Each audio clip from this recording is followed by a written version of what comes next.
enthusiastic this time. Okay, ready? My name is Jaron and I'm running for the Board of Supervisors for Tuolumne County, District 5. All right. Starting out with this, I was born and raised in Tuolumne County. And, coming up here, or when I was down at the University of California, Merced, a friend of mine named Daniel Martinez walked up to me freshman year with a voter registration clipboard. And he registered me to vote and said, let me help you, let's go over there and let's get those folks registered to vote. And it was the first time in my life that I had been asked to participate in the political process, that I was invited to start being part of the solution in my community. It was extremely empowering to me, and it was a natural progression from there. I went from that to running the table for voter registration to running the campus-wide program. And from there, I got involved in the student government. I ended up being president of my university and worked in the Assembly, the State Senate, and in Congress as an intern. At UC Merced, I learned that one person invited to join that process can make a huge difference in our community, a real tangible difference. Going out from there, I lived in the Bay Area for a couple of years, and I didn't feel the buy-in in that community that made it so special here, made it so special at UC Merced. And after getting an offer for another job, it was actually more lucrative than the one that I had. Better office and everything. I realized that money was not the thing that was going to make me happy. And coming back here to reevaluate, what is my purpose? What do I want out of life? I love being able to work with people. I love working with projects. I love working with ideas. And I love being able to see one of those ideas come to fruition and help people and have a real, I think, buy-in and effect on my community. It was actually with my dad up here working at the time that we were going to open mics. We were having coffees in the morning. We were seeing people we knew all over. And I joked too, but it was on Rawhide Bridge. Someone went a little too fast on there. They shouldn't have gone. And they waved at me and smiled a goofy smile, Nobody once did that to me in the Bay Area, right? That's a uniquely here kind of thing. Those little things, that's what I missed. And I realized that this is where I want to make my life, right? This is where I want to make a difference. I got involved, and I ended up having a lot of friends and family coming forward and saying, you've done this community organizing. You like talking a lot. Why don't you consider running for the Board of Supervisors? And I kind of said, no, I'm going to think about it. It's a huge decision, but I'm going to look at it. And the more I looked at it, the more I realized the problems that we face here are not problems that we need someone with 30 years technical expertise, 40 years running the business here to solve. I think what we need is separate from experience, it's separate from age, it's separate from what industry you come from, what background. I believe it's a generational, it's a temperamental difference. We need someone in there that's a visionary, someone that can say, this is where we should be in 20 years. This is the community we want to work towards. We need someone in there that's a communicator, that says, this is the relationship we should be having with people. We need to build that trust back. Here are the priorities. And when something's going wrong, you can come talk to me, and I will be there for that. We need someone in there that I think is going to hustle, and they're going to work hard, and they're going to care about the effects in the community because they face those issues. And coming back here, I realized that the biggest challenge we face, in my opinion, is young people are the core of our economic base here. They are the core of our future. And yet we start out with so few and we lose so many. We cannot retain them. They go to college, they don't come back. They go to technical school, they don't come back. They go work a job in the Bay and they don't come back.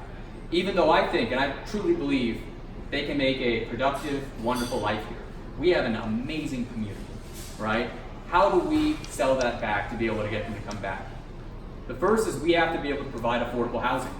I spent 3 months looking for a place, as many of you know, and the frantic search.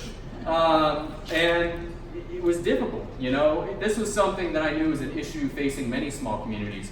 But to know that, I'm so blessed to have a dad, I can crash on his couch for a few months while I'm looking. Yeah, and here's my parents.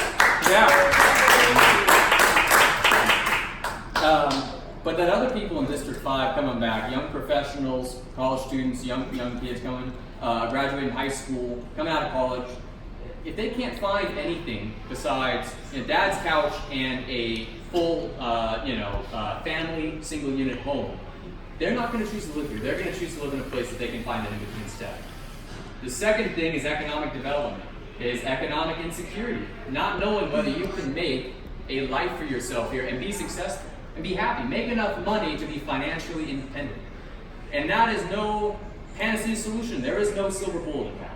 And as mentioned in the packet there, it's 100 little things that we got to do, from trying to be, in my opinion, more business friendly, to encouraging entrepreneurship locally, to marketing our county and all the amazing things we have to offer, to bringing more people here to experience that.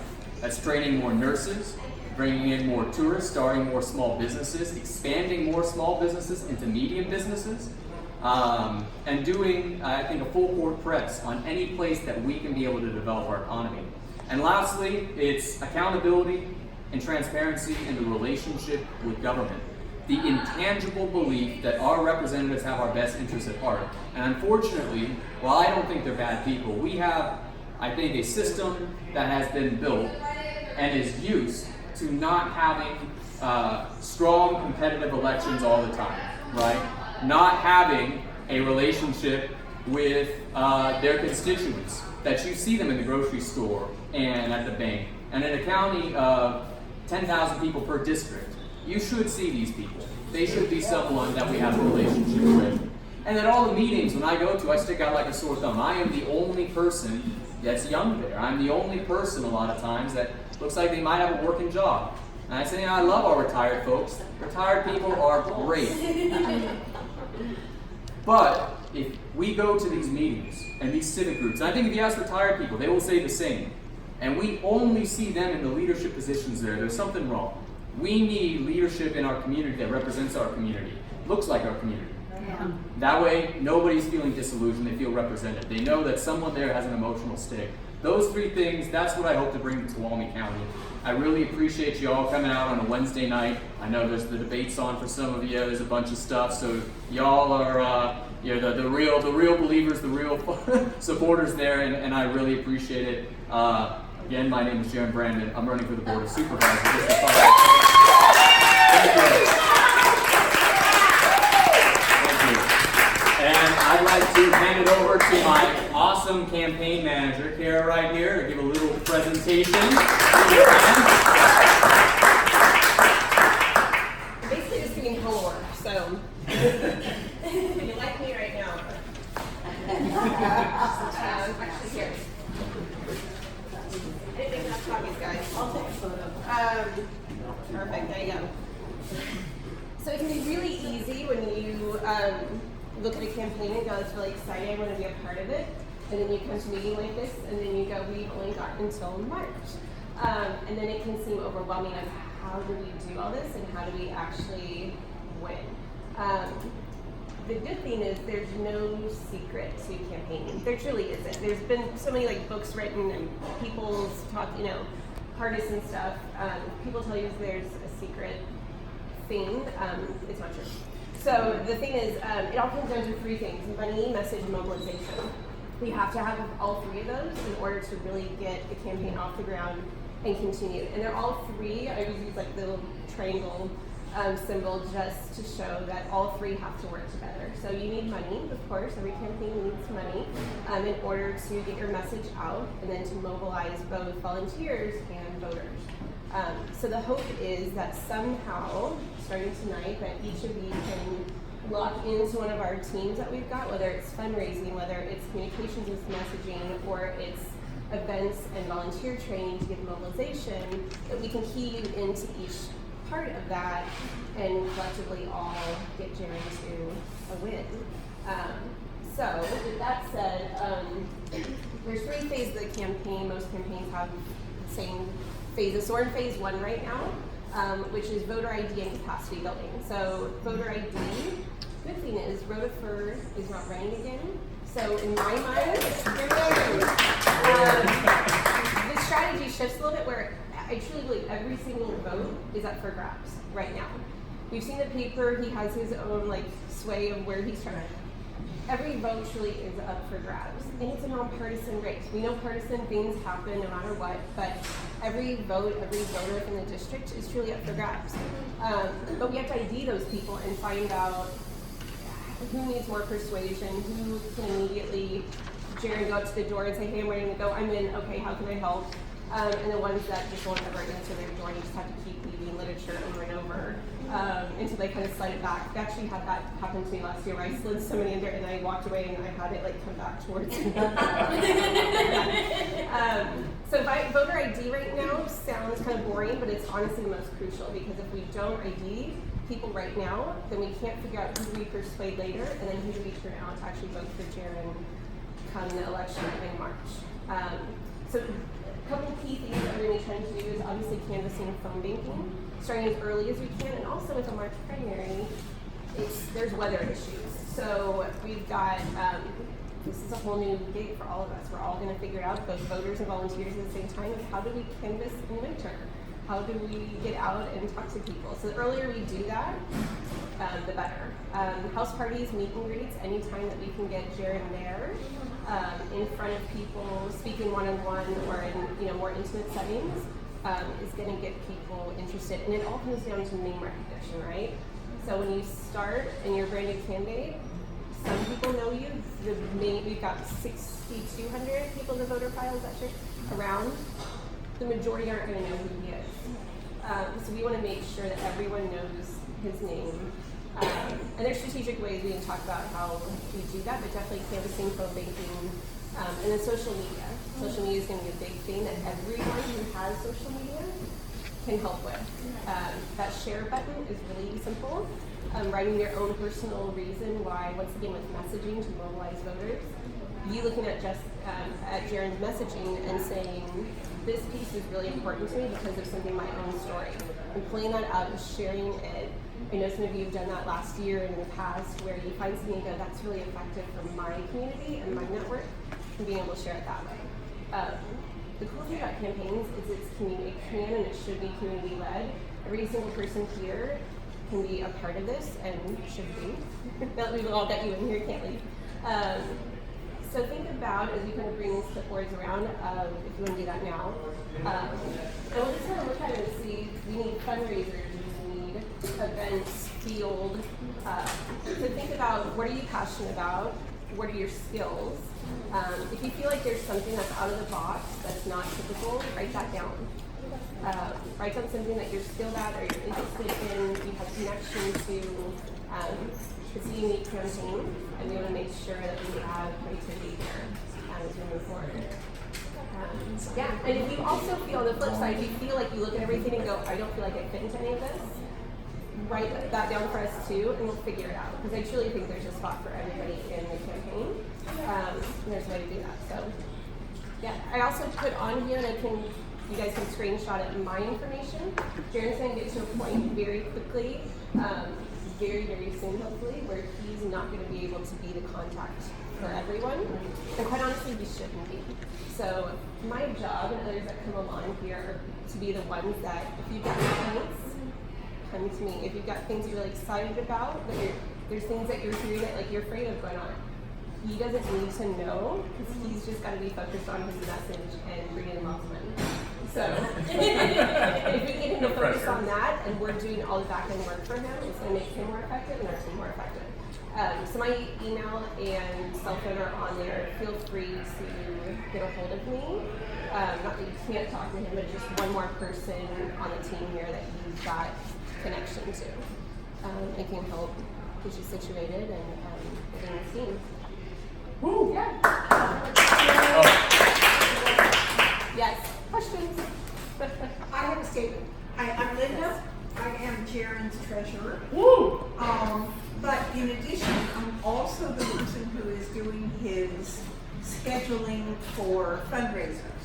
I am looking for someone to be my second, someone to follow behind me and work with me, who can sit and say, we're going to do this, and I need you to follow through in finding, do we need...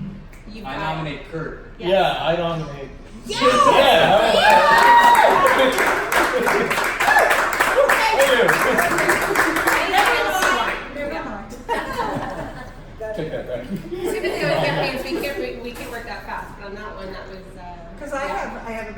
have several Yeah. events Okay. waiting to be scheduled. Oh, Yeah. sounds good. As much as we can fill the calendar in August, September, as much as possible. 2 to 3 house parties at least a week. Events that we can show up at that we're not hosting, Second Saturday Art Walk, tabling, clipboarding, that kind of thing. Taking advantage of things within the district, and even within the full county, to even go downtown and say, let's clipboard for people and give out some of his literature. It's a really simple way. One, name recognition, then pull more people in, whether it's an email list, kind of thing. Yeah. What about voter registration? It's not something we've talked about from the campaign side of things yet. But we will. Yeah. I think the college is going to be a big part of that.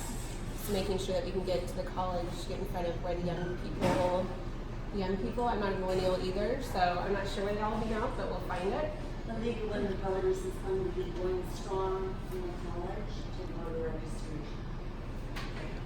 The only place I ever see people with tables and voter registration is front of Walmart. So I don't know who organizes that, or if they're paid people by the county somewhere, state. I can't imagine. Yeah, I'm not sure. I don't know. Which They're groups. typically private groups. They're private groups. Yeah, I stopped by one and they were, this time it was, last time I saw them, is like a heavy right group. And they're just doing it because one, they wanted to protest a bill, and then they were also wanting people to be able to vote for that bill. Right. I don't remember which one it was, but is in essence a private group just doing it for them. Is licensing required? No. No, generally not. Yeah. So the good thing is like the league, where it's completely nonpartisan, and we can lean on groups like that here within the county for supporting that. Yeah. And the league is also going to have a candidates forum for the Board of Supervisors. And also I'd like to offer that if somebody's having an event, we always have sound systems available at the store, microphone, no amp, and a CD player. So if it's a poolside thing where there's ambient noise, or the speakers might be a little shy and just not project like these two, then a microphone, small PA is always available. Just give me a few days advance notice, and we'll have it. It's very portable, very easy to use. Yeah. Do you have a question? Yeah, I'd just like to say that the previous person that ran against Rutherford in 2012, Sarah Shire, okay, she did a lot of walking, etc., but in the end, she captured 44% of the vote. And I think that that's something that the group needs to be aware of, is that even then, there was a lot of people that were willing to pick a rookie over, somebody who was, accomplished. And the opposition has a lot of money. Okay, they have a lot at stake, and I think understanding your opponent is really critical, because they play by different rules. They always have played by different rules, and they can throw money sustainably against their opponent. And so we need to really look at what we're up against. There's already an heir apparent, and I think we need to be aware of that. Good person. But still, what are our tactical advantages that we have? And maybe as we go forward, we begin to talk about that, because the big signs win. It's no secret in this county that you can buy a seat on the Board of Supervisors or on Tuolumne Utilities. It's no secret here in this county, in the state of California. And so that's really what we're up against, people that do not want to lose their hold on this community, which is, we'll just leave it up to everybody's imagination, but we just can't keep going down the same track. The good thing is, more and more, at least what I saw last year, I know others did as well, is that the voters have caught on to that. And regardless of people's political preference, they're not willing to be a part of that. And this is nonpartisan. Exactly. So that's The voters have caught on to it. Yeah, enough voters have said, yeah, we're starting to see the lack of transparency, the fact that there's not enough communication between the board members, and then when they do, it's whispers, and we don't really get to see what's fully going on, or we come to this decision really quickly, and there's no talk about how did you actually get there, and what does that look like. So I think a really impactful and inclusive messaging will be really good for people to see. Because it's what's been missing. If I could step in real quick, so Yeah. great discussion, awesome. So we can break up and throw beer in the mix, which is a good idea. But I wanted to piggyback. You know, we are in phase 1 of this campaign, right? But we've already accomplished a lot. I want to highlight something. You know, I'm sure you've all seen the Facebook post I put up there. I changed it to be a little cooler in some ways, I think, but stronger together, right?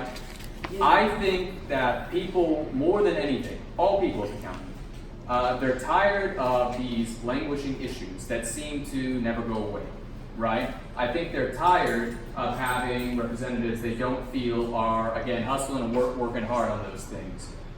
I truly believe it's not just that all the voters are up for grabs. I think that truly everybody's kind of hearts and minds are up for grabbing this, right? People are ready for a change. They're waiting for someone to come up and say, include me in that process, hand me that clipboard, right? Get me involved so that in 4 or 8 or 10 or whatever years, I'm going to run for a seat, or I'm going to get on a committee, or I'm going to join an organization up here. I think community is our strongest thing, and that's the message that I want to be able to bring. No matter who you are in the county, I think we have so many things, left and right, business and environment, and every single organization, every constituent element of our community can come together on. We have already, you remember those cards? I'm sure everybody's gotten their card. We are almost out of all of our cards. That was 1,000 cards. I think we maybe have about 100 left. Yeah, we got about 100. Yeah. Most of those were handed out one-on-one with interactions with people, right? Raise your hand here if we were able to have some time, a conversation. We're able to talk out in the street, talk at a fair, talk at an event, talk at the store. Raise your hand real quick. We have been able to, I think, reach out to so many people and bring it in. We have had a number of donations come into the campaign already. We have been able to pay for a lot of the early printing. We just put in for 2,500 wrap cards. We're looking at t-shirts, and I'll show you some designs later. Looking at the buttons, looking at the tablecloths, looking at mobilizing and being a very professional campaign. We have a Facebook group running with 100 volunteers, I think, right now that have joined on there. We're building our email list, and we have the software that we're training on to getting ready to use that. We have the most likes on social media. Sad that that has to be a metric we're using for the campaign, but of any candidate in the race so far. And so in a lot of ways, even though we're in phase 1, we're doing really well. We are working for this. And I won't lie to you, I am an outside candidate. I'm the only one born and raised here. At the same time, I am not currently part of those power structures we're talking about, right? I think we need that change. And in doing that, it's going to be an uphill battle. We're facing people who are organized and they care about what they're doing, and our job is to be able to say, we can provide a better vision for this county, a stronger vision, a more compelling vision for this county. And also, what Barbara was saying, that the opposition is well financed, and one person's waste, fraud, and abuse is another person's piggy bank. And the more we can shine a light.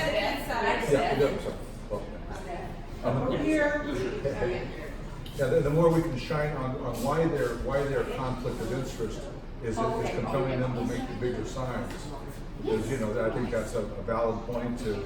They're going to try to make it about us and making it about, hey, while it's their vested interest that they want to keep the inefficient, failing system going. I think empathy and understanding and common ground. Even the furthest right person, furthest left person, when we come to a lot of the local issues we face, more often than not, it is all going to be very similar, two sides of the same coin. We can argue about national stuff, we can argue about ideological differences. But when we're talking roads, we're talking fire insurance being canceled, we're talking about it hard to start a business, we're talking about people unable to find a place to live, we're going to find a lot of common ground there. And we should focus on that because we can really, really have a good impact. I just want to say one more thing. I noticed with Brian Campbell's campaign, he was outdone momentarily. But he went door to door to door. I mean, I think it made a huge difference. Yeah. We're the same. Fantastic. On that, any final questions at all? Yeah, Yes. you are gonna need a lot of door-to-door. This is huge. Yes. Yes. Tola, you know, you're gonna need, so I'm just saying. And you better be all a good of us- swimmer for Toller. Huh? No, I'm just kidding. Do you need a Door-to-door. phone to get in? Kayak from I dock can to get you a dock. cup to get in. No, you're right. It's a huge district. And so we got the field clipboard. Hopefully some of you signed up there. Saturdays. It's coming around. That's going to be, folks, that is our ground game, right? We are taking nothing for granted. We are talking social media. We're talking emails. We're talking events. We need, as was mentioned by Kara, messaging mobilization money, right? Part of that is we're going to be knocking doors, talking to people, and inviting them to be part of that process. As many as we can, right? I want to be the way that a lot of those people get introduced to the county and are then able to, I think, join that power group, that power structure, that community. And so we're going to need volunteers. We're going to need people to organize and coordinate those volunteers. People talking to their neighborhood. People talking to their friends and making phone calls and sharing stuff on social media. Wherever people are, that's where we should be putting our message. Can I say Yeah, Barbara. something? The other thing is, one of the reasons we're all here is because Ryan Campbell got elected. Now that's a 4-1.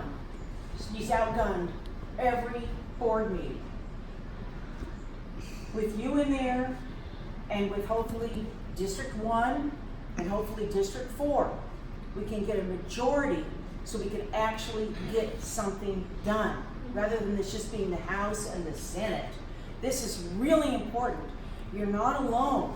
And here's an illustration, is when we went up to Twainhard, out of your jurisdiction, we met somebody on the ditch system on the main canal that just knew that, wow, I gotta get the word out. I gotta get the word out to other districts, and that's how we're gonna win also. So I'm really glad that you're not just sticking to your own jurisdiction, that you're outreaching, because we're not turfy here. It's gonna take all of us, and that includes District 4 and District, what's the other one? One, to make a difference, to get a majority, because that's what it's all about, is a majority of the board to actually make changes. And you'll be part of And that. Democrats and Republicans and American Independents and union, labor leaders, business folks, association of realtors, developers and environmental groups. We're going to have to talk to all the churches in the area, the nonprofits, you know, the behavioral health centers, the county staff. We have to bring in everybody with these things, because I think inevitably that's the way that we have to make this change. Because when I'm on the board, if it ends up being a win that only one team is feeling there, I think the only team that should feel threatened by that is the people that don't want to see anything change. Right. That is the establishment, I think, that I'm running against. When I'm in there, I want to make sure that when we say we want to get something together, we can mobilize such a large coalition of people that we are able to push that forward and actually get things done. It won't stall out in the same political, trenches that I think for a long time it's had.